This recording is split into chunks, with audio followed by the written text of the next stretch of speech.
think then you either have to pay damages or you go to jail. What? If you, in your wedding vows, say, like, I will share with you, and then I'm like, hey, can I have some pie that you have there? And you're like, no, it's my pie. I think I can sue you. This is a nice conversation to be having 3 weeks into marriage. I'm pretty sure that's how it works, though. If I don't share something with you, you can take me to court.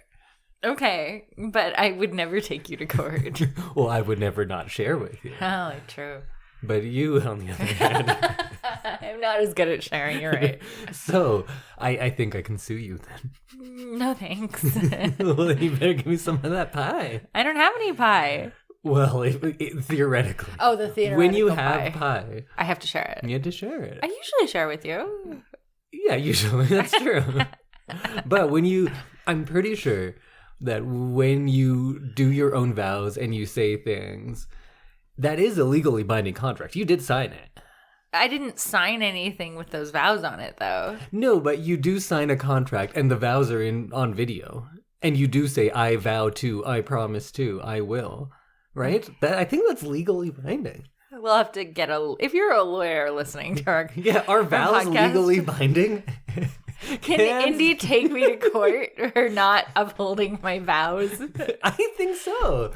Selectively when it works for him. No, but if you make a joke and say oh, and I will always give you the remote control, because I feel like that's a lame joke people would make in their vows. Yeah. Oh, someone listening made that joke and I feel bad for insulting you now.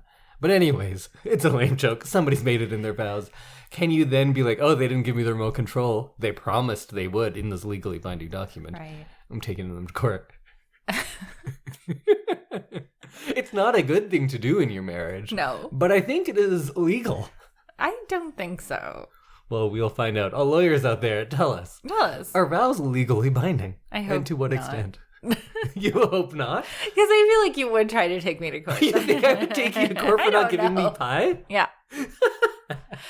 Although I know I did not talk about pie and... But I assume you talked about sharing. Maybe. You know what? Of everything, I remember everything of our wedding, and it was not one that goes so fast that you can't enjoy it. I really enjoyed it. I had a great time. Best weekend of my life. The vows, we were emotional. Yes, yeah. I don't remember a lot of yours. Do you remember what I said to you? No. Right? I remember people laughed. We got some laughs in our vows. I did get a lot of messages that people said that they cried during mine. Oh, so yeah, that's good, I guess. We had someone who came as a +1 for someone else, and they're like, I don't even know you guys, but I cried during your vows. But I don't remember yours very well because I was struggling to get through mine. Yeah, and I'm me too. A pretty good public speaker. Usually, not that day. Yeah, because I don't remember that part. Yeah, so now I need to watch it so I know what I can take part of. Should we get to this podcast? Oh, hey, yeah. Well, welcome everyone to an episode of I Love This, You Should Too. And we are members of the Alberta Podcast Network, which is locally grown and community supported. Usually we don't devolve into talking about our wedding too much, but we're newlyweds. Come on, give us a break. Yeah, exactly. And the newlyweds are... There's my co-host, Samantha Breach of Contract Hees. No. And I Breach am of Contract Randhawa. Oh, sorry. Breach of Contract Randhawa. And I am your other co-host, Indy Moose Randhawa. And do you know why my middle name is Moose? Because why not Moose? Why not Moose? And today we are going to be talking about the 2012, I think, classic, I think. Yeah.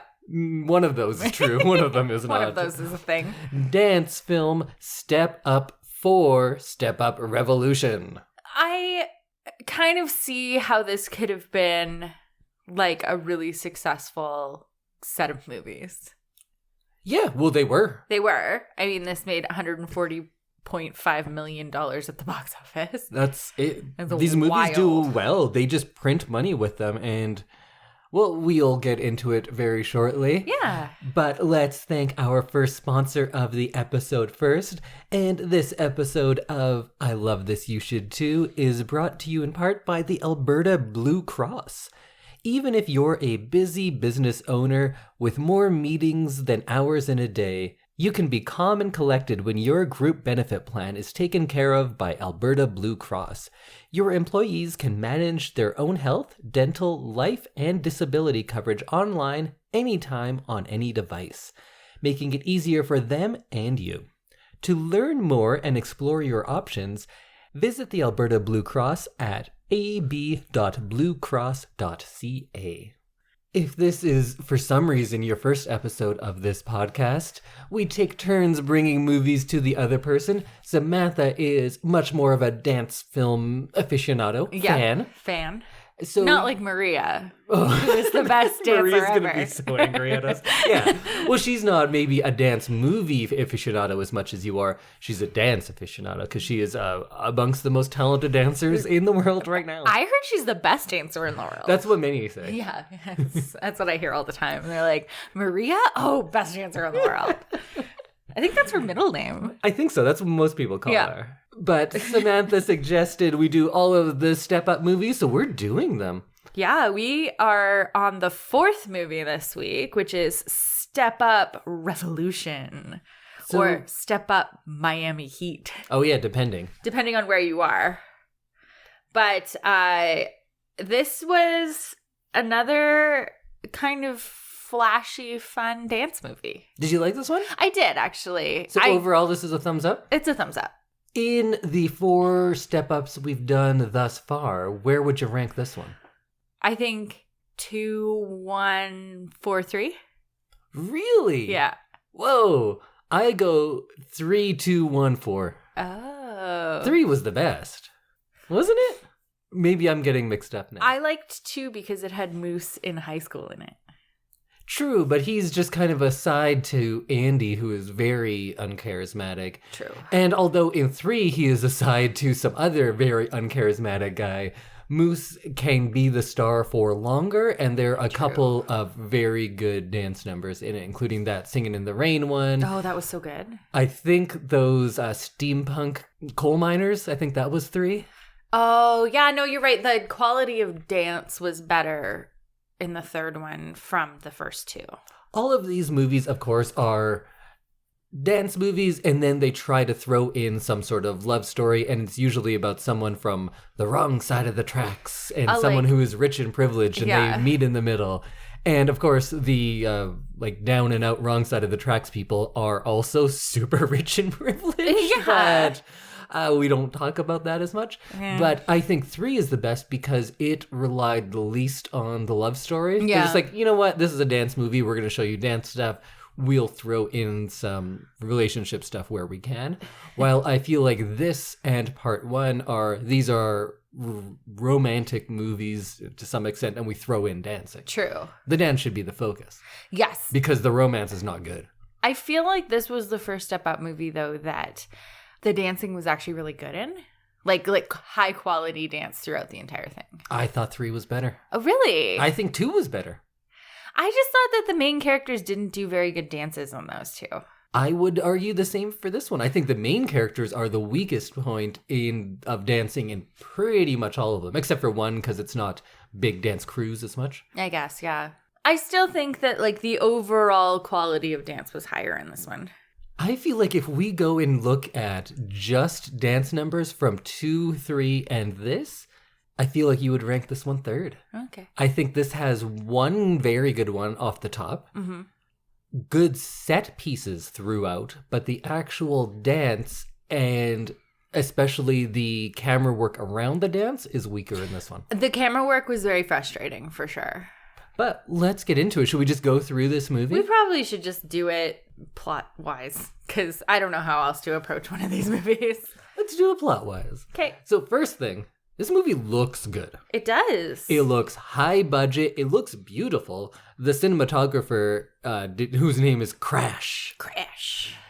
His work is fantastic. And he's a guy who just does music videos. And it kind of shows because dialogue-y stuff doesn't always look right. Yeah. But it looks big. It looks exciting. It looks fresh. And it looks cinematic. It's very music video. Yeah. And I think that's what you want in a movie like this. I think so. Because it's not really about the dialogue and the story. So much of this dialogue we could have just done without. Yeah, the biggest thing, there's too much plot in this movie. Cut it out. There's manufactured conflict. Cut it out. Give me more dance. Hey, cut it out. More dance, more moose. That's what we want. Oh, man. So if you haven't seen it already, we're going to spoil this movie for you. But Moose doesn't appear until like the last 10 minutes of the movie. What kind of junk is that? And we cheered so loud when he came on screen. Too loud, yeah. Oh, and I should mention, if you haven't seen it, it is free on YouTube. Someone just posted this entire movie. Oh, really? And it has like 7 million views or something. Oh, wow. So it's been up for a long time. Nobody's taken it down under copyright infringement, which is usually a bad sign for a movie. If it's allowed to be on YouTube for that long, it means that people just don't care about it. Huh. That's sad. So go check it out if you haven't seen it yet, because we're going to spoil it all. That first sequence, I thought, was very good. With the cars? They have all of these good 60s and 70s cars with hydraulics and stuff. And then they all stop and people come out and they start dancing and they're dancing on the cars and then they dance in front of the cars. And there's like really cool sequences where the cars are bouncing and they're on the hoods of it. And they're dancing in front of the cars are driving around them. All of that was beautiful. It doesn't make any sense because where did they get all those cars? Everyone owns a pristine classic car. Yeah. And like has the money to upkeep and maintain it. Yeah. So the basic plot of this movie is the dance crew, the mob, is trying to get 10 million views on YouTube because then you win $100,000 from YouTube. But I thought it was 10 grand. I think it was 100. Okay. It was 10 million views, 100 grand. Yes. Yeah. Okay. But each dance they do probably has a budget of about $30,000 to $50,000. Yeah. Just based on electronics and welders and glass. Costumes and cars. Yeah. They could just not do it and keep the money. Yeah. We'll get into some of the dances kind of more individually, but that first dance was really cool. Would you say the best one of the movie? I'd say so. I think so. I think it was definitely the coolest and kind of fit with what they wanted the mob to kind of be. And when you have those cars in that setting, you're setting this movie apart. Like, this is the Miami one. We're not in Baltimore anymore. We're not in New York anymore. It's Miami. And it showed. Yeah. Yeah, it looked kind of classic and what you think of Miami, like salsa-y kind of thing. Sure. And plus, as a fan of early 90s West Coast hip-hop, I loved all of those cars. I was like, when I was a little kid, all I wanted was a 65 Impala with hydraulics, and I thought that'd be the coolest. Oh. Probably still would be. Probably.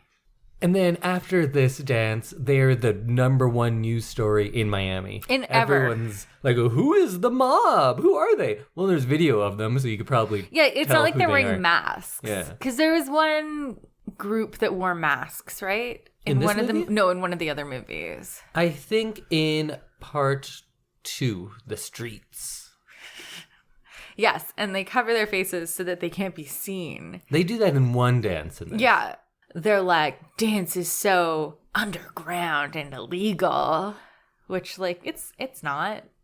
Yeah, so everyone's talking about we're going to get arrested. There's a 50% chance we're going to jail forever after this stunt. No, you're dancing in the street. On I feel your like own car. That's maybe disrupting traffic or public nuisance or something like that. Yeah. It's probably a $250 fine. And you left your big mob art installation in the middle of the road. So that could be like a littering fine. Yeah, maybe.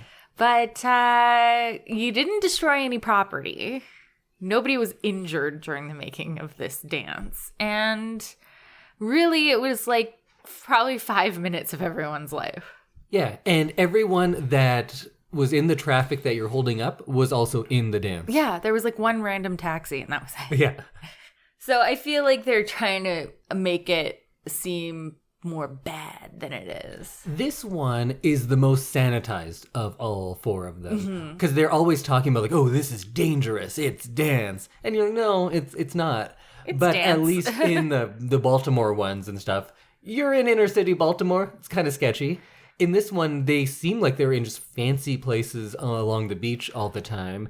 Everyone seems like quite rich, even the people who are depicted as being impoverished or something. They're like, no, they're like multi-million-dollar waiters, it seems like. Yeah. And this guy who's supposed to be the anti-establishment, free spirit looking guy is super clean cut and looks like, I don't know, a Wall Street bro. Yeah.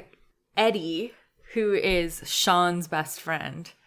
I was talking about, well, first of all, there's two guys. Yes. For a good while, I thought they were the same person. Oh, no. And then I realized they were different people. And then I thought there were four guys that all looked the same. Wow, you Because were really they confused. So here's what I want to say right now. After all of these Step Up movies with all of the male and female leads, They all look like the same people. I don't want to hear from any one of you talking about my Wong Kar-wai movies about how like all the characters look the same. Because they don't. They were just all Chinese. All of these people look identical, and it's very hard for me to tell them apart. Vaguely attractive white people. Yeah. Yeah. They're all like muscular, handsome dudes, but they all look the same. They There's do. no variety to them. And I feel like they're purposefully picking the most bland person. Which is weird. Because they started with Channing Tatum. But at the time, in that movie, He was just some vaguely so handsome forgettable. white guy. Yeah. He was not good in that movie. No. We've said it before, we love where he's gone with his career, but he was garbage in that movie. He was, yeah. And these leads are garbage in this movie. He needed to learn comedy. All of these movies, their biggest weakness are the lead couples. Yeah. So then we get established that Sean is his name? Sean is the main character, yes. Sean and his best friend are waiters. And then Sean meets Emily, who is the romantic lead. Yeah. And they're at like a hotel bar club on the beach at noon. Yeah, it seems like it's still midday. So It's clearly midday. They got to work and I think they were worked working the for breakfast like an shift. hour and a half. They and then- work from 6 a.m. till noon, and then they go clubbing at noon. Right. And then they meet. They have this meet cute that was, I thought, very bad. What did you think of that? It could have been good because she hops behind the bar and she's not supposed to be back there. And like, it would have been better if he was the bartender, like the actual bartender. And she started just like serving drinks and then they could have a fight about that. Yeah, you know what? That Like, absolutely. That I is think better. there was no consequence to her just like taking alcohol. And I'm sure the writers were like, well, it's because it's her dad's hotel. How does everyone know that? Like, yeah. Nobody does. No. He doesn't know, and he works there. It would have been way better if he had been bartending at the beach club and like snuck away to dance or something. Plus, there's a big mistake in this movie that I can speak on because I have a lot of first-hand knowledge of it. And very few things in this movie do I have first-hand knowledge of. But I have a superpower. I'm not sure if you're aware of it. Oh. That I can be invisible, but only to bartenders. Okay. It's a talent that I have. Actually, a lot of people who look like me have that same talent. Interesting. This lead, though, she does not have that talent. If you look like that, bartenders do not ignore you. No. I'm sorry. And she's like, I can't get a drink here from this male bartender my age. He's going to give you a drink. Yeah, he's gonna serve you first. Sean and Emily do this like sexy beach dance. Yeah, where she throws sand in everyone's eyes. Oh my god. Every time we saw that, I was like, nobody wants you to throw sand. Nobody wants sand in the air. Like, sand is probably one of the most annoying substances to have like on your body. Thrown in your face? And then to just like throw it in the air and get at everyone's like hair and eyes and mouth. Ugh. Yeah, she's just whipping that sand around. And then they're dancing basically in a shower stall. Like this dance circle has like formed around a shower. Yep. Okay. Makes perfect sense to Yeah, me. I don't get it. And then at the end, she's like, ha ha ha, sprayed you with water. And then she runs away because the hotel manager, who probably knows, his name's Trip? With two P's. Of course his name's Trip. I don't know the name of that actor, but he plays the same douchebag in so many things. Tommy Dewey. Tommy Dewey? Yeah. Oh, that's a rough name. He's good. He's good at what he does. He gets shit roles. He plays this douchebag. He plays like what Adam Scott used to always play. Yeah. He does that. He was that in the Mindy Project and a few other movies I've seen. So Trip is this like semi-young hotel manager. Yeah, whose duties include getting waiters if a two-top has been waiting for too long, for waiting for 10 minutes. Customers have been waiting for 10 minutes. That's his scope. That's his duty. Yeah. Also, pitching real estate development deals to city council. That's also his duty. Yeah. And taking people to lunch. Yeah, he kind of does it all. He does it all. He's just that guy. Emily runs away when she sees Trip, and they try to kind of manufacture some like tension of like Trip wanting to date Emily. Did they? Yeah, so for the like fancy party that Peter Gallagher throws. Oh, right, she's like, "Oh, and of course Trip asked me to be his date. I wish you could come." But she's I feel like talking there to was Sean. stuff cut out. I feel like, yeah, there must should have have been a scene little bit between more Trip and Emily.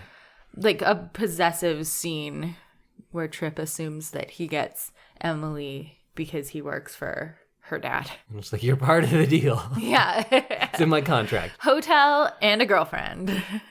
So then we get to see Sean go home, and he lives with his sister and niece? Not immediately clear that this is his sister and his niece. Yeah, at first I thought, like, oh, does he have a child and a wife? That's going to make this movie very different. Yeah. But no, it's his sister, so we know he's available to go... Be flirty? Yeah, not have sex, though, because this movie is, again, very sanitized. Yeah. There's like 2 kisses in this movie. Yeah, and they sleep next to each other on a boat. Oh, so sexy. So his plan is based on those YouTube views, and his sister is worried what'll happen when they get arrested. And of course, not much. His sister, Claire, is like, I don't want your niece to know what you're out there doing is okay. Yeah. Like, dancing? Again, this movie and this world of all of these movies, dancing is simultaneously the coolest thing and most celebrated thing you can do, but it's also like against the law, and you can go to jail for life for forever dancing. Which is so strange. This doesn't make a lot of sense. But also their dancing is going to get them money on YouTube. Yeah. YouTube just pays you money. Yeah. You won the 10 million view thing. And it's not just between dances. No, it's there's just like any a video. Singing cat and like... You'd think some already very famous musician would have gotten 10 million views. Let me tell you about this movie that I liked from a long time ago. So there is... these 2 best friends, they're like street dancers. And they dance, and... their dance has brought them together and built a little community around them. But then this new girl comes to town, but she's kind of danced at like prestigious places, but her family wants her to like move on from dancing because it's not serious. But she meets these 2 guys and falls in love with one of them. But then they find out that, oh no, the community center and that area where they all hang out and do their dancing in, it's going to be torn down, and they're going to put like some new apartment buildings there. So she's like, you know what? I'm taking a stand. I'm going to help out these people. And she dances with them, and then they save the center. What movie was that? That's Breakin' 2 Electric Boogaloo, which I talk about all the time. You do?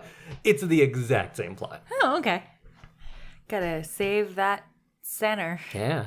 I do kind of like, though, that they just went back to every 80s dance and ski movie with the plot of this one. Right. They're not even trying to do anything innovative, and I don't think that's bad, but then they put in too much plot and character stuff and not enough dance. If you're just going to recycle a generic plot, all right, we all know how that works. We don't you don't need a love need story. to spoon feed it to us. Yeah. It's set, just show me more cool dancing. Exactly. And we get introduced to Peter Gallagher, who owns the whole thing, and he plays this role a whole lot. But he is the stern, overprotective dad. I was going to say like a real estate mogul or a lawyer who's closing down some sort of community center. Yeah. He does that a lot, yeah. And he owns, I think, several buildings around the world, but he still gives the morning speeches to all the waiters. Yeah. No, I think that was about the new development. I think that was just a meeting about a development. But it's only waitstaff. Oh, yeah. It's. I think that's all that works at the hotel. Shouldn't he be talking to the management of the hotel? people who are higher ups or at least supervisors of the wait staff, not just part-time waiters. I think Tripp was on stage with him, so he already knew what was going on. Yeah, but there's also like women in bikinis who serve Drinks by the pool. Yeah. Okay, but we know Tripp does everything at this hotel. Tripp does everything, but why is Peter Gallagher having daily meetings with waitstaff? I don't know. It seems like a real waste of his time. Because he has nothing else to do. And then Sean's friend, who's a real douchebag. I hate this guy. Yeah, He Eddie. comes in and said, "Sorry, bro, my alarm's all fucked up. What do I do about it?" And he just looks disheveled. And then Peter Gallagher, rightfully so, was like, "Yeah, you're fired. Get out of here. Yeah. What are you doing?" Meeting started 20 minutes ago. You show up 20 minutes late. You're super loud. You look like you were just hit by a truck, and you're back talking? Yeah. This movie is like trying to be the most anti-establishment of the step-up movies. And it's the most successful at trying to get me to root for big business developers. Yeah. It was like in Rent, where normally I would be on one person's side, but those people are such dicks that it makes me go like, you know what? Maybe we should just tear this place down. Yeah, probably. Fuck those guys. Also, it looked dilapidated, so it's not even like it was nice housing. I don't remember what it looked like. It I was- thought it was fine. They were gross. Was it? I thought everything was... Okay, I Anyway. believe you because I don't remember. So Eddie looks so disheveled in this scene, and then for the rest of the movie, he is like so clean cut. He like could have put a suit on and been best friends with Tripp. Yeah. Like they're So does he's so Sean. put together. Both of them are constantly. But like Eddie shows up with his shirt all untucked and like a tie all askew, and he's like the sloppiest he'll ever You be. have in to this work movie. hard to get your tie still tied, but that low. Yeah. That was the choice. And I think he was kind of going for like a Britney Spears music video thing. Doesn't she have a low tie in one of them Probably. when she's a schoolgirl? Oh, yeah.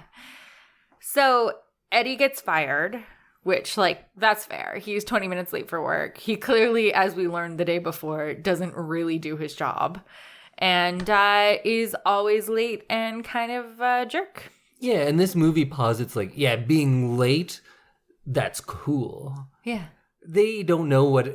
This was written by someone who doesn't really know what being anti-establishment is. So Yeah. they're like, I don't know, a loose tie and being late? That's all I can think of. And then Emily and Sean see each other the next day because Emily's having breakfast with her dad, Peter Gallagher. And Sean, like, gropes her under the table. Yeah. Which, He wipes sticky juice all over her leg. yeah, and it's just like pawing at her leg. First of all, her dad's right there. Yeah. Second of all, her dad is your boss and Yeah. fires people very... On the spot. Yeah.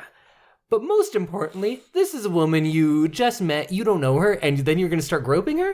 Yeah. That's not cool. No. Don't be a dick. No. Also, for like continuity in this movie, he spills her juice glass, and then the juice glass is back on the table while he's wiping up the juice on the floor. And the conversation they were having. So Emily is like 25? Yeah, probably. So she's already graduated from NYU. Yeah. And her dad's like, you should get a job. Which, you know, fair. Yeah. She's 25-ish. And she's done university, we assume. And he's like, I will give you a job because I'm a millionaire. And normally people would be like, okay, cool. I'd like a free job because I have no real skills. And she says, no, don't want to live that life. Which again, okay. But then what do you want? She says, I'm going to be a dancer.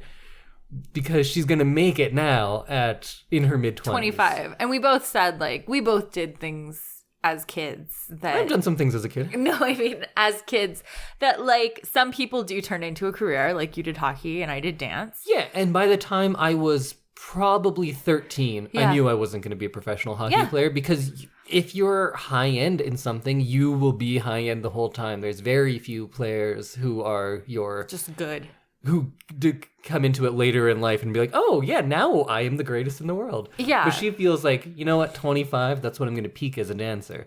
It's not true. No, I feel like you would have known already. Between, yeah, probably like the ages of 13 and 15, I had to come to terms with the fact that it wasn't going to be a career for me. Yeah. So, like, I feel like she should have done this like a decade ago.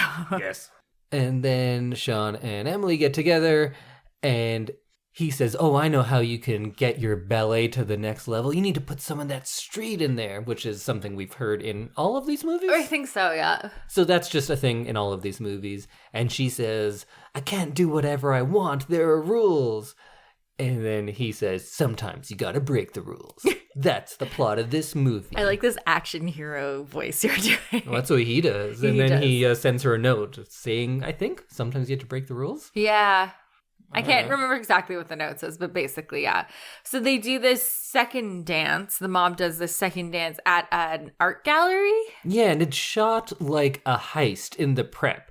And at first, I was like, oh, this is fun. They're kind of playing on that convention that we've seen in those like Ocean's 11 type movies. And there's so many heist movies and people like them way too much. But I'll complain about that on a different episode. And I thought it was a fun setup because they're going to play on that and lean into it, but not really. They do it kind of half-assed. Yeah, and a lot of the like illusions that they do are like people who have been hiding in sculptures or paintings or something. And like as soon as the camera is on them and they're doing their thing, like their dance or whatever, they are very obviously like spottable. So they clearly haven't been there for very long. Yeah, and the actual dance comes in a little later because they do the setup first, and then she has to go to her audition for Winwood, which is the big dance company that she wants to be a part of. And they say, we're going to select, I think it's like six of you, and you're going to train with us over the summer. And then at the end, we are going to select 2 people to join us. Right. And they do their auditions, and then right on the spot, they're like, okay, you 4 here and you 2 over there. Let's it go. Yeah. They don't discuss it or anything. It's just right on the spot. And of course, she's picked. So she's all happy.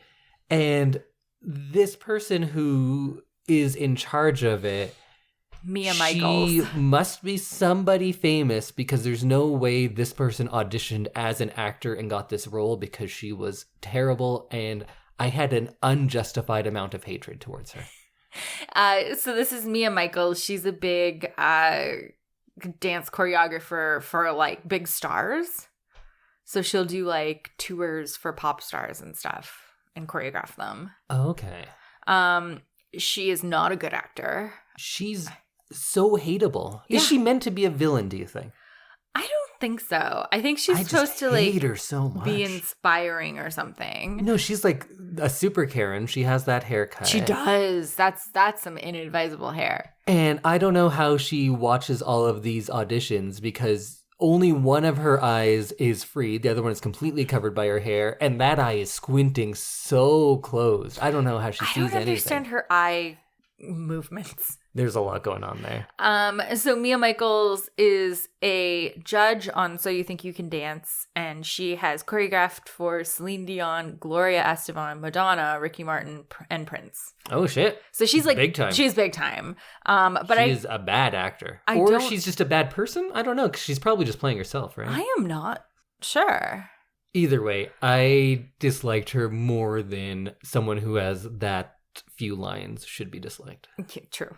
What did you think of her? She, like, I don't know. Maybe this is pandemic time now, too. But, like, she gets really close to Emily. She touches her with her bangs. Yeah. With her terrible, terrible like, you cyclopean should never be bangs. close enough to someone just out in public that your bangs touch them. Yeah. That's good advice for all of you out there. Yeah. Don't put your bangs on people. Time either. Like, unless you're kissing someone, you probably shouldn't be touching bangs. Fair. There's a life hack for you. Don't call it a life hack. What are you hacking? I don't know. Personal space. Yeah, don't hack my space, bro. So then we get the art gallery scene because Sean invites Emily and she's like, oh, is this a date? Is this your gimmick you use on girls to get them to go out with you? And also, it's not really a gimmick. He's taking you to a art gallery. That is just a date. Also, it's been like 15 seconds. Yeah. Like it's not like they were there for an hour and a half just standing around. And somehow there are people painted as the paintings who are standing next to them, like real close. Yeah. And nobody notices there are people there. And as soon as they start dancing, they're very clearly not the same color as the painting. And everyone goes like, oh, as they pop out. Yeah. I get how if it's in the background, you wouldn't notice the person blended in. Yeah. That's possible. Someone's if you standing are against the wall. in a gallery looking at a painting and there's no barrier between you and that painting, and then there's a person standing in that painting, Yeah. you will see them. You will see them. But whatever, it's a cool idea. The gallery scene, the dancing, I think was cool, but it suffers from bad direction and editing. Yeah. Because this scene, more than maybe the others, they really relied on a lot of interesting light choices. And the cinematography from my boy Crash, beautiful, looks great. But they don't let any of the shots land, because as soon as somebody is dancing, it'll be about 2 seconds of dancing, and then they cut to 2 seconds of one of the two boring leads watching it. Yeah, or reacting. Why not show the dance? This is a dance movie. Why are you cutting away from the dancing constantly? They could have made all of the dance sequences like 5 minutes longer. Just don't show their reactions and just rely on the dancing. Don't move your camera. Don't keep cutting. It's a dance. It is impressive in itself. Yeah. You do not need to augment the dance with constant cutting and showing other people being like, whoa, this is cool. If it's cool, let us see it. Yeah. Don't tell us it's amazing. Show us it's amazing. It's a fucking dance movie. Yeah. I don't want to read an essay about how good a dance was and hear people talk about it. Yeah. It's a dance movie. Show me the dancing. I don't care about people gasping. There is a lot of gasping in There's this. so much gas. The gas budget probably replaced the shirt budget. And also, why do they break into a gallery, spend hundreds of thousands of dollars seemingly, because they leave all their projectors and stuff Yeah, there, like nobody picks them and up. they get away in a van? Yeah. Why did they break into a gallery? How did they break into a gallery? Yeah. And do all this as far as going and getting people embedded in the staff, getting jobs? Probably took a month to set up. Yeah, you can't just Charge them walk for in and get a this. job. You're doing something amazing. Yeah. Charge people for Yeah. it. And then like the gallery lady and the security's like, should we go get him? Should we shut this down? And she's like, no, just wait. Yeah, there's an Just like- amazing performance She's going like, on. this is really cool. We can probably make it seem like it was just part of the installation. So like the gallery seems to be pretty okay with it. And they keep just saying like, oh, it's so dangerous. Yeah. So bad. They call their group the mob, Yeah. and they talk about it as if it were the actual mafia. Yeah. Because after seeing this, Emily goes like, I want to be in the mob. And then everyone's like, oh, I don't know if we can trust her.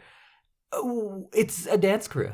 If she's good enough to dance, then why can't she be in? Yeah. They make it about like all this trust, and you have to be like in the family, and if you're in for life. It's weird. It's a fucking dance crew. Yeah. And people quit all the time. Yes, we've seen in all of these movies, people constantly quit. Like constantly are like, well, you're out. I quit. Yeah, and people are going to get thrown out of this pretty soon too. Yeah, exactly. So then they do another big Ocean's 11 heist sequence. And this is about 40 minutes into the movie, and they do this sequence where they introduce the characters. Yeah. 40 minutes in, we get introductions of who these people are. It's like voiceover. You get to see people dancing. And this was the first time when I finally realized that those two brown-haired white men were two people and not one or four. Right. So the founder of it, what's that guy's name? Not Sean? Bobby, Billy, Tommy, Dougie. Let's say Eddie. Dougie. Eddie. You were almost there. Yeah, I would have gotten there. Eddie is the hacker. That's his role. Like, what are you hacking? How many times do we see him hack? He pulls up blueprints once. Does he? Okay, Or I twice, didn't even maybe remember twice. that. For the art gallery, that's what he was doing. He had a big screen and he kept going like he was like moving his hands like he was moving pieces into place or something. Oh, like he was doing a minority report on some sort of technology that doesn't exist in this world, but he's still doing it? No, it was just a computer screen with a blueprint on it. Okay. But he kept waving his hands in front of it. So like he was thought really he was doing in something. Minority Report, Yeah, he but was he's not. pretending. And they also have a parkour crew. Right, yeah. Why do you have a parkour crew? And a skateboard crew. Yeah. Which we see skateboards in this like once at the end. And they have a specialty cameraman who does all sorts of like cool movies, and then they get him for the crew because we need a specialty cameraman. And does he use like a Steadicam or drones, or any cool camera movements. No, he like will take a $200 handy cam and put it on top of a coconut. Yeah. Or hide it inside of bread. Or a menu or something. Yeah. He just kind of hides things very obviously. But also, why is he hiding the camera? Because as soon as they start, dozens of people start filming it with their cameras. Yeah. You Why can just wouldn't have he just a camera. look like a tourist with a big camera and be like, oh, this is cool, and start recording it? It doesn't make any sense. Also, nobody's stopping anyone. No. You could have a full camera crew there. Never at any point do people get arrested. Well, they do at the end, but that's a whole different thing. Right. Because they start look like doing terrorists. criminals, and people are probably They come very in gas intimidated. masks with gas bombs and big clubs and stuff. Yeah, right. They have like metal batons that Yeah. they're like banging against things. Yeah, that was probably very frightening. I would be frightened. So then they say, okay, you can be in the crew, but Eddie says, if you're going to be in it, you have to be the lead. Why? Yeah. What is that? Why? Give her like a small part to start. You've never seen her dance, so she can either not be in it or has to be the lead and dance solos? Yeah. That doesn't make any sense. It's like, oh, you want this popsicle? You have to eat the whole box. that's how Eddie works. And how Eddie works, nonsensically. Yeah. Then they go do the restaurant dance, and I think the funniest part is that they would have had to make reservations because they have a table for 12. They would have had to make, like 12 separate reservations because there's like 20 people dancing.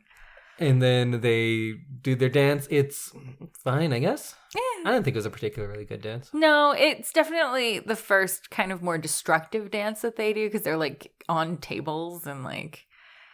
And then I think after that, we get to the point where this turns into a 80s ski movie or Breakin' 2 Electric Boogaloo because they have one ethnic-looking person who's allowed to speak in this movie, and he owns like a restaurant or something. Yeah.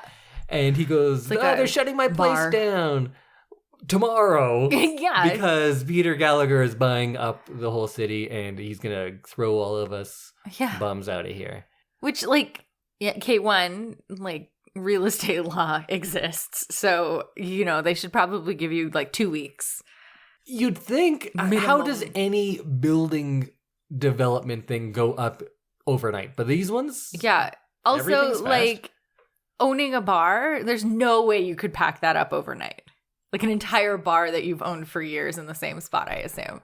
Well, they keep saying, like, yeah, it's a done deal. And then in the same sentence, they go, it's a done deal. As soon as we pass city council and get these permits permuted and have this meeting next week, yep, done deal. Done deal. So that's literally not what a done deal means.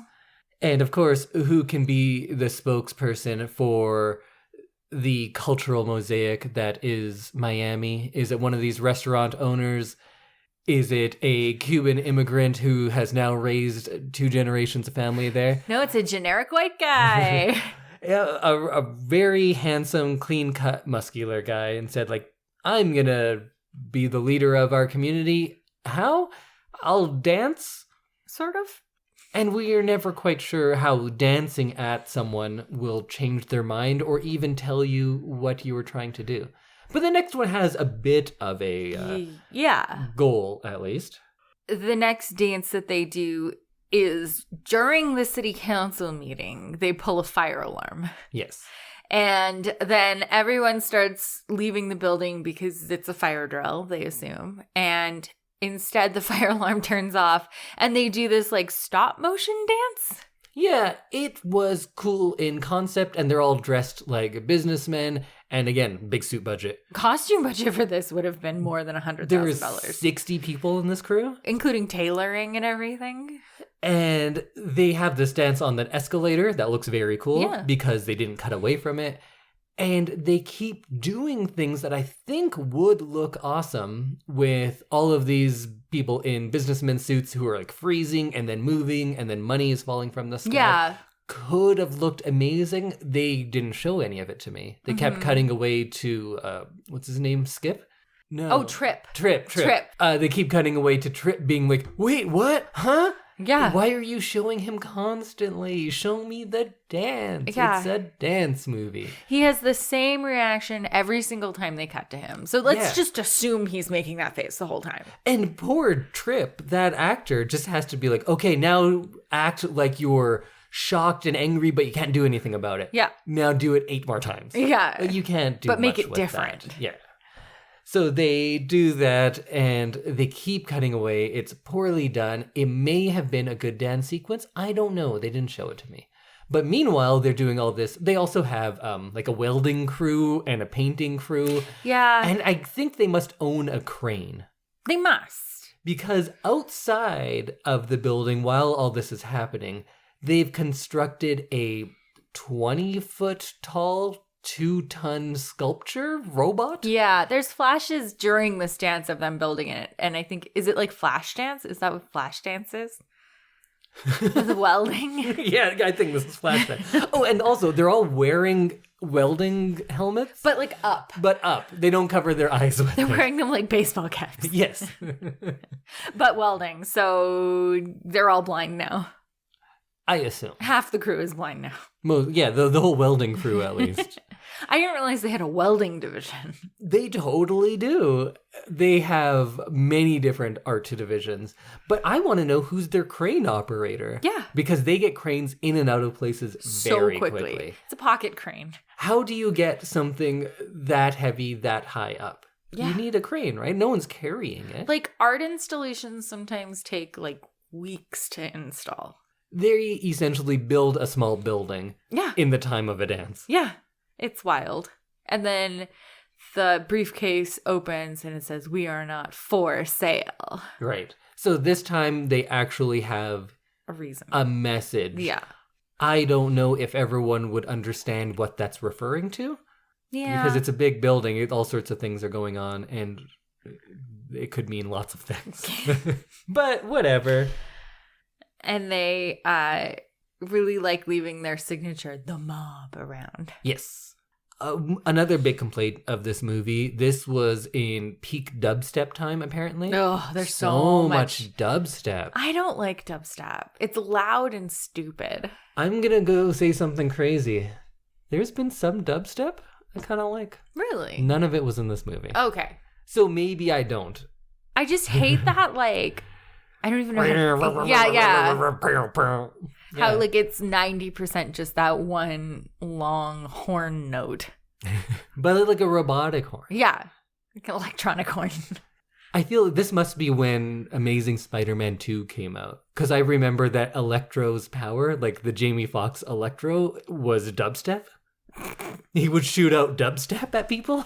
Do you remember that? That would be alarming. No, I don't remember that. It was a bad movie. Those Garfield Spider-Mans were very bad. They were. didn't I like think them. I stopped seeing them. Well, there was only 2. They never got a third one because, Oh, yeah. Because they sucked? yeah. They were like... They're like, what if we take, like, you know, the charming underdog, but we make him a dick and with no charm? And they're like, Yeah. oh, yeah, let's try that out. Yeah, that sounds great. But anyways, we'll save that for our Spider-Man podcast, Spider Talk, with Sam and Indy. Sam and Indy. Then they go and practice dancing on the beach, because if you're going to do a dance routine, the best place to practice is in like 7 inches of water on uneven ground in the sand. And like, if you've been in the ocean, you know that like you often get sucked into the sand too if you're standing right where the waves are. So they're probably like ankle deep in sand at They're this just point. waiting to break ankles. Yeah. Yeah. And he's basically just groping her a lot. Yeah, that's what their dance was. Yeah. They're just feeling each other up. And I didn't realize at the time that this is practice for her big final dance. I just thought they were just groping each other and filling each other up. And I was like, they're both dancers. They can't show them having sex in this movie. I get why this is here. They're going to have this emotional beach dance. Yeah, but it turns out that was actually an integral plot moment. We'll get there too. So then they are making out and dancing in another scene, and she says, I'm sabotaging my father because I like you guys better. And then we get an ominous shot of a video camera recording them, which of course they set up. Yeah, because they're it's like practicing. their rehearsal footage. And then the hacker hacked into the video camera, or he just found the tape. I don't know. Yeah. Maybe they just left it there running. And he's like, I wonder what's on this tape. And he watches it. And he gets inexplicably angry about this because she, when no one's around, so she's clearly telling her true feelings, says, I will sabotage my father for you because I care about you people and what you're doing. Yeah. So he sees that and goes like, oh, she's the worst. She's here to get us. Yeah. Even though Why? she literally says, I'm on your side. Yes. And she has proven it because she has gone out of her way to do those actions. Yeah. She has been the lead in one of your dances and helped out at the dance with the city council thing. Yeah, she came up with the idea. Yeah. So why would you not trust her? Yeah, she's done nothing but be trustworthy. So earlier on in the movie, I had said to you, oh, these two guys keep saying, we're best friends since childhood. Nothing tears us apart. And I said, like, oh, there is going to be a manufactured conflict where they have to be fighting each Torn other. apart. And I'm going to hate that part. It'll be my least favorite. And also the fact that the leads got together this early means that they're going to have to have a falling out for no reason. And I'm going to hate that part. Yeah. I say that in so many of these reviews. That's my least favorite part. So, of course, the best friend, Eddie, says, well, now we have to get them because they are helping us too much. Yeah. You know, the only reason his actions make sense? Why? And if you watch the rest of the movie with this in mind, everything makes sense. Why? Eddie is madly in love with Sean. Oh, and he's like, how dare you like girls? He says to her, Eddie says to Sean at one point, she's coming between us. You picked her over me. Not you picked her over the crew or over our mission. Yeah. Over me. Wow. Sean and Eddie maybe had a thing in the past, but it's clearly not there. Or maybe it's just not there on Sean's end, but Eddie is in love with him. Oh, poor Eddie. But Eddie's a dick. Fuck Eddie. Eddie is a dick. Fuck Sean too. All of these people. I don't like any characters. I just want more Moose. I don't like any character in this until the last 5% of the movie when Moose shows up. Oh, Moose. So his big plan then is to storm, I don't know, some sort of party? It's a party they're having, right? Yeah, it's like a kind of thing. fancy gala in an unfinished building that has no railings or supports. Like you could just, It looks very scary. If you stepped wrong and you were like closest to the edge, you probably would just fall out of this building. Yeah, you'd probably die. Like it looked really cool, but it needed some safety guidelines. Mm-hmm. Or everyone needed to be wearing a harness. So their plan is to hack again, because they love hacking stuff. So much hacking. So they're going to show a video, I guess, about the development, maybe? Yeah. I'm never clear what's actually happening in these movies, because it doesn't seem to matter always. No, it's just like noise, noise, noise, noise, dance. Yeah. And Eddie hacks into it and says, his daughter is in this dance crew. Everyone get her. Look, it's his daughter. Why is he selling her out? Yeah. It makes no reason, unless he's jealous because he's in love with Sean.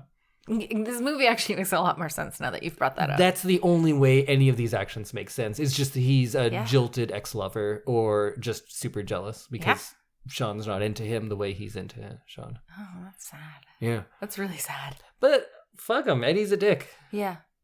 Yeah, it's true. So this is the first time where they start like actually doing kind of terrorist things, and they set Yeah. off these smoke bombs. They throw smoke bombs out there and then they show up wearing gas masks carrying big metal bars. Yeah.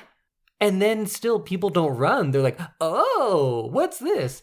So why is everyone complaining or having this fear of like dancing's the most dangerous thing? Because even when you show up at a private event throwing gas bombs, people don't really care. No, they're like, ooh, let's see where this goes.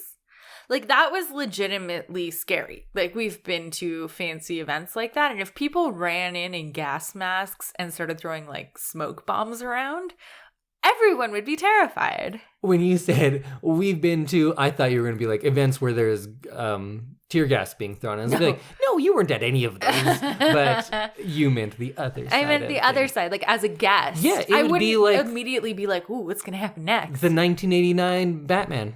That's what happens, and that's what happens. It's an act of terrorism. Yeah. I definitely think that all the reactions in this movie are way off. Yes. Yeah, because everyone's like, oh, we're going to go to jail any moment. But anytime you actually do the things, everyone's pretty cool with it. Yeah. Like, you ruined this guy's event that probably cost $100,000, $200,000 to put on because it's this fancy, like they lit the whole building and like it looked. But it was an unfinished building, so there's that. They probably saved some money on guardrails. But what they saved on guardrails, they probably paid an insurance just in case anybody fell out of the building. Or if a gas mask terrorist shows up. True. You gotta get that gas mask terrorist insurance. So then we cut to the next day, and Gallagher is real upset with his daughter because she's, I don't know, a terrorist or something? Yeah. But then Emily is also angry at Sean, saying, "You used me," even though Sean was there with Emily. Yeah. So I don't know why she... It's the same thing I always complain about. Yeah. Why is she angry with him? Why is Eddie angry with Sean? None of it makes any reason. It's just we're at the part of the movie where we need a conflict. So the conflict of everything being bought up and shut down isn't enough somehow? Yeah. We need like friendship and romantic conflict. But in 10 minutes, it's going to be like nothing ever happened. Right.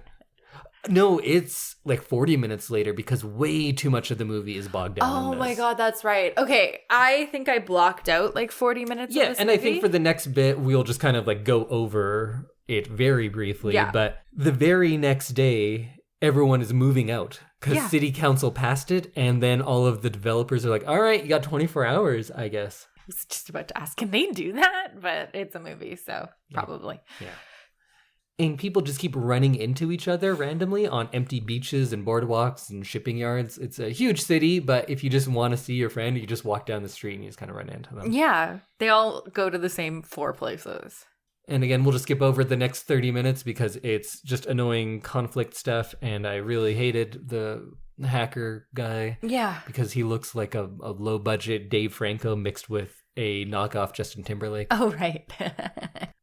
So next, Emily it's the end of the summer, I guess. There's like no indication on passage of time in this movie, so. Yeah, because it seems like everything happens overnight sometimes, but then you'll get weeks go by and we never mention it. Yeah, so Winwood, they said they were going to take her on as an apprentice for the summer, and then at the end of the summer, she can audition. Right. And so she had practiced this sexy water dance with Sean, and so she tries to dance this duet as a solo, but like half of it he was supporting some of her body weight, so she just like jumps and there's no one there to catch her, and she like wobbles and there's no one to hold her leg up. So a few things. What was her plan if she was still with Sean? Was Sean gonna come to her audition? Wikipedia is telling me that they had planned to audition as a duet. Oh, well, if Wikipedia says it, that is nowhere in the movie. No, it's not. It's just all of a sudden he's gone and she tries to dance this dance that they romantically did in the water.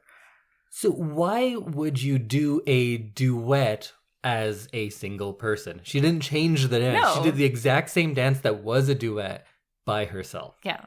So she's just hugging someone that's not there constantly. And it makes no sense. It's very strange. And there's lots of like pauses where he was doing choreography. Yeah. So she's just like still. And then like we get the flash of them dancing in the waves and you can see that he's doing something, but she's not. So she fails. She doesn't get a job. And she's sad and she decides to take a job with her dad. So she's sitting on the scaffolding at the groundbreaking that's happening 24 hours after city council approves it. I have no idea what that was. It must be the groundbreaking Because ceremony. the mayor was giving him a shovel. Okay, then yeah. So I assume it was. So you have this audience of all of like the rich corporate types. Yeah. But then there's also a huge contingency that's all like 20-something partiers? Yeah. Why are they there? Yeah, because they're not on the beach anymore. They're like in the shipping area. Yeah. So I assume that this isn't where like beachgoers hang out. Also, nobody's noticed that there is this giant, elaborate construction of shipping containers? Containers that's like 7 levels high? Yeah. Just 100 feet high. And nobody noticed it. They're like, oh, that's new. So the hacker hacks the microphone that the mayor is speaking into while he's waving this golden shovel around. And I assume he hacked it, but usually it's the DJ girl. Like the DJ girl gets no credit for anything Penelope. that she does. Yeah. Also, she often just opens a suitcase with everything. There's no like power to anything. Yeah, she's just like, here's some iPads that I'm now. And I kept saying, oh, where do I know her from? She was in Last Man on Earth, the TV show. I didn't watch that. She has a cool name. It's like, I think her name's Cleopatra something. But in this, she's Penelope. The coolest DJ. Oh, DJ Penelope. Cleopatra Coleman. That's a good name, right? Her mom has a really cool name too. Her mom is Turquoise Coleman. So at first, a bunch of people wearing just vests as tops and carrying metal poles come out. And again, all of the businessmen who are all old are excited by this, not threatened. Yeah, they're like, ooh, what's going to happen? Not like, you're ruining my event, dude. And of course, it's a big dance sequence. They have like cattle prods, I think, that are sparking and things like that. Yeah, that was weird. And they also use all of the levels of the shipping container complex. And at one point, people jump off the top and everyone goes, oh no! But it turns out they've also taken the time to make some of those shipping containers big trampolines. Yeah. And they've set up an apparatus for like bungee cords and stuff. Yeah, it's very elaborate, very expensive. Probably cost more than they would have won in their big YouTube contest. Yeah. Oh, and also they got thrown out of the YouTube contest because they committed crimes. Yeah, they like tear gassed a gala. Yeah, kind of fair. And like, we're basically just terrorists. Again, this movie does one of the most impressive things, and it gets me to side with real estate developers. Yeah. Because these people fucking suck. Through all of this mediocre dancing, should say at one point in this dance and a couple of the other ones, there's one woman who comes and takes center stage for just a few moments at a time. Mm-hmm. She has long black hair. She's black. She's great. Yes, she's like really got like a style. It looks like she's breaking her back out there. She just puts so much ferocity into it. And she's great. Why am I not seeing her? Because every time the lead dancer, Sean, comes in, it's not as good. No, it's like everyone kind of dances around him. Yeah. It's like, and they have to tone down what they're doing so he doesn't look bad. And I'm sure everyone in the grand scheme of things, he's a very talented dancer. I can't do any of that. I know that. I know he's spent his life training. What I am saying is there are people on that same stage who are better, who don't get to do anything because they're not as handsome. Yeah, it's pop backup dancers. They become like just backup dancers where the main person, the singer on a pop tour, just like spins. Yeah. And occasionally throws out an arm to match. It makes sense because they are talented singers. Yes. So you're like, okay, of course they're not going to be as talented as the backup dancers because those people are dancers. This person is a singer. But these characters are not good actors either. If they were great actors and then they're like, okay, dancers, you forgive it. But I don't like, they're worse actors than they're dancers, that's for sure. Yeah. And they're getting shown up and they're dancing by other people in the same movie. Yeah. In their crew. So Moose shows up. The moment we've all been waiting for. My favorite part of the movie. We lose our minds. We go, Moose!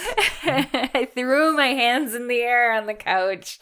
It was very exciting because we literally waited all movie for Moose. Yeah, we kept saying, wait, is that Moose? No, that's not it. Wait, is that Moose over there? And he never showed. I still maintain that he was in the opening dance. I don't know that he was. I saw his hair.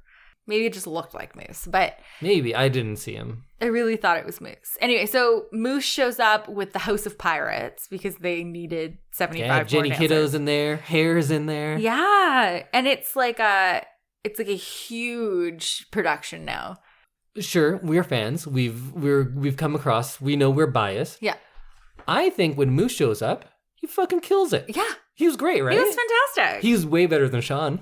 It's like anytime any of these dancers have like a designated style that they've clearly trained and learned and like perfected, the dance is fantastic. Like the lady with the long black hair that you were talking about, and like Moose comes in and he's got his own little style that he does.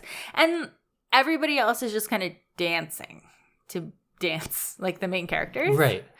And it's like a concert backup dancers. Yeah. They're doing a lot of stuff, which, impressive. But when you're comparing it to more impressive stuff in that same movie, it doesn't hold up as well. Exactly. And Moose looked better than most of the people there. He did. Although he should get a smaller hat because we couldn't see his face the entire time. I think they're kind of going for that. Okay. I think he's like too cute and young. Oh, So they wanted to, he like, doesn't toughen look him up? fierce, yeah. Yeah, so I think they're going for it. Okay. He is like, he's got a very cute little face. Yeah. But anyways, he was great. We should mention the actor. Who's the actor that plays Moose? Adam G. Savani.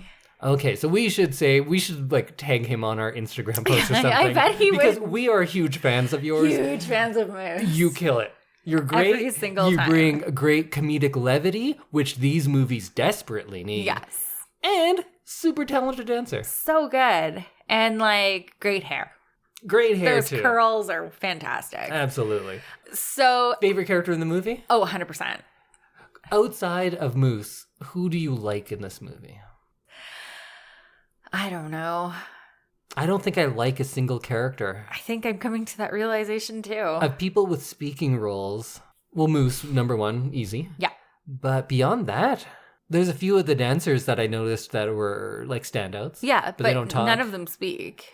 All of the people who talk, I think, are very dislikable characters. Uh-huh. I agree. Maybe that restaurant owner. Oh yeah, he was okay. He's fine. He didn't get enough opportunity for me to hate him. True.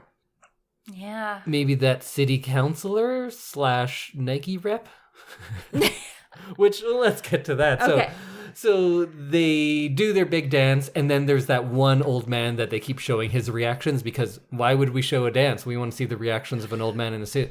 So we kept going back to him, and then at the end, everyone goes up to him and rubs his head, because they're like, we love you because you're an old man, but you still love us, I guess. Yeah. Worlds colliding. Worlds colliding. And then they all start celebrating, going, we did it! We did it! What did they do? I assume they think they saved the community. And they did, but how? Like, what did this dancing do to prove that they shouldn't tear down the community? Oh, and then they do that ballet finale. Oh, right, yes. So I'm not sure what changed in Emily's mind, but seeing this dance made her realize that he didn't know about Eddie's plan to out her to her father? Yeah. Why? Yeah, it doesn't make any sense. She's just like, you know what? That dance was cool. I forgive you. Yeah. No sense of why she would change her mind. But without speaking, DJ Penelope just has to play the music, and then she's like, oh, okay, you know what? Actually, I love you. Let's do that dance in front of everyone now. Yeah. Let's kind of dry hump in front of my father now. Which I was saying last night. I was like, I never did like modern dance or whatever they're doing. I would be embarrassed to dance like that in front of my family. Because she's basically just riding him on a concrete platform. Yeah. for like 10 minutes. And then after that, Peter Gallagher, well, he has a talk with Moose. Yes. Which is, of course, we're all for any more time of Moose being in this movie. But why? Yeah. Why does, like, some dancer from New York come up to Peter Gallagher, know who he is, and say, like, hey, you know what? I'm big time too. I'm Moose. I'm Robert Alexander III, or Moose. Oh, why Moose? Why not?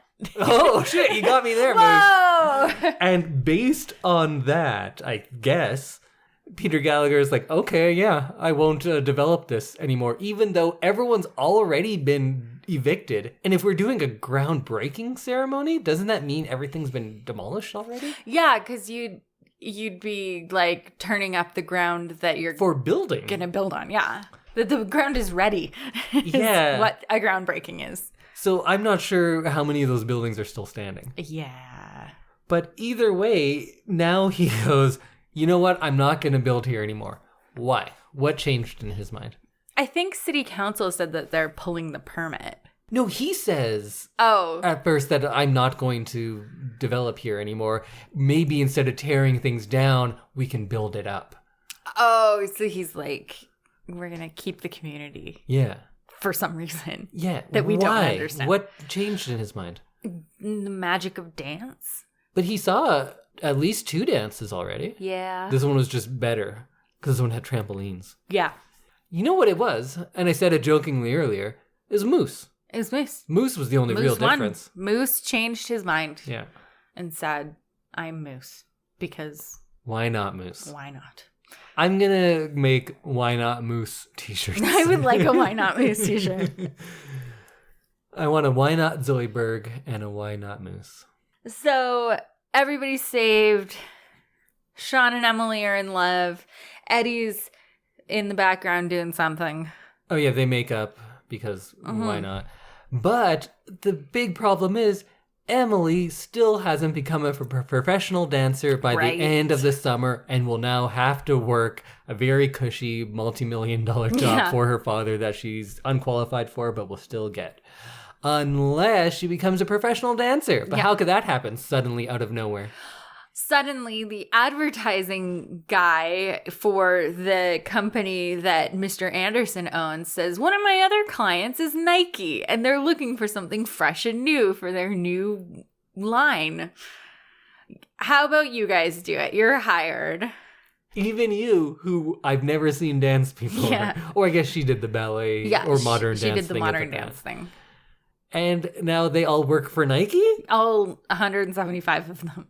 This movie posits that the most anti-establishment things you can do are wear your tie loose, be a dick, show up late, and sell out to a giant corporation. And those are the underdog heroes of this movie. Woohoo! Movies like this, what was the other one that keep trying to do these underdog heroes? And you're like, they're the most privileged people ever. Was it Rent? It might have been Rent. Yeah, those guys are assholes too. They were. I agree. A lot of the step-up movies have a bunch of Rent overlap. Yeah, because it's the same kind of like underdog story. 3 definitely had a lot of Rent to it. Yeah. The end. Yeah, I was going to say, and then just to wrap up, but no, that's literally the end of the movie. It's like, come work for Nike. Okay, bye. That end. Yeah. And they have like a dance circle. And again, at the end, during the credits, they just have people showing off little dance moves. Yeah. Better than most of what was in the movie. True. Dude, these like little freestyle moments are so good. All you aspiring directors out there, if you want something amazing to look amazing, don't detract from it. Let it speak on its own. I hated the movement, I think it was like after the Bourne movies came out, that they wouldn't show any action sequence. It would have to have like 3 cuts per second. Oh, I hate that. To be like that. super choppy, super shaky. Yeah. And they're like, it's like you're in the fight. It's like, no, show me the fight. Show me the action sequence. You have super talented people doing this. Let me see what they're doing. That's like Marvel movies too. They're not as bad, but they still do But it's like all flashing and light. Yeah. And it's very annoying. They get bogged down in these giant battle sequences where everything is like a faceless robot or demon or something, and there's no consequences to anything. Right. Again, that's for maybe our Spider-Man podcast again. Yeah, we could probably talk about that. But in this, you have talented dancers who've devoted their lives to this. You have great choreographers. In this one, you had a great cinematographer that's making everything look beautiful. Yeah. Don't cut away from it. Stop it. Show me what you want to show me. This it's a dance movie movie. Show me the dancing. Yeah, this movie has amazing costumes. Huge budget for that. Inexplicably amazing costumes. Yes. But we don't really get to see them because we keep cutting away and just seeing people who are extras. Yeah, so I'd say DOP Crash, great work. I want to see him back on these movies. The director, who is someone whose name sounds like Scott Speedman, but is not. Scott Speer. Scott Speer, what are you doing? Why are you cutting away from the good stuff? Yeah. And I bet this is probably a music video director as well. Probably. Oh, he's the director on the next one, too. I hope he gets it together. Me, too. I hope Crash is back. This movie looked beautiful. Bad editing and direction. Oh, terrible. We're at the end. You still think this is one of the better step-ups? No, I think 2 and 3 are definitely better. Oh, but you think this one might be better than 1? Before you had 1 higher than the other ones. It might go 2, 3, 1, 4. This one may have dropped. So this one already went to the bottom now. Yeah. All right, I agree. Okay. I personally go 3, 2, 1, 4. Oh, okay. 3 is my favorite. Fair. Most Moose. Most characters that you can remember, because Moose and Tyler Gage's sister are in it. Yes. So it has 2 memorable characters. Part 1 has 1 in Channing Tatum. I already forgot the other person's name. Jenna Dewan. This one, I've forgotten everyone except for Moose already. While I was watching it, I forgot people. And then 2, well, I remember Moose again. So there you go. And Moose. You're the man, Moose. I have hope he good listens to news. this. I haven't read anything about the next movie, but Moose is on the poster. If he's on the poster, he's got to be in there more. it more. So Yes. yeah, he's on the poster. He's like in a pretty prominent spot. He's like third biggest on the poster. If we only have 5% of the movie with Moose in it, I'm gonna be really angry. Yeah, me too. So this episode of I Love This, You Should Too is brought to you by Inventures, your front row seat to what's next. You can register now for Inventures 2022, where you can learn, share, and be inspired by the startups, entrepreneurs, investors, and global thought leaders who are redefining the future. Inventures runs June 1st to 3rd in Calgary and online, featuring more than 150 sessions, over 250 speakers, international keynotes, expert panels, startup pitch events, networking opportunities, and more.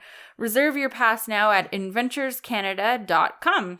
All right, well, that brings us to the end of this episode. So join us again next week, where we'll do our spoiler-free things of the week. Little small reviews. We'll each have one. And then I'll let Samantha know what we're watching for the week after that. I hope it's the next Step Up movie. No, that's your pick. Oh, okay. I hope your pick's the next Step Up movie. We'll see. I think it might be. I think we've committed now. We can't do like 4 out of 5 movies and not 6. 6. There's 6 movies. Oh, is there? Yeah, we've been over this multiple times and multiple times on this podcast. I'm very good at this game. Okay, well, we'll see you next week, everyone. Bye. Goodbye.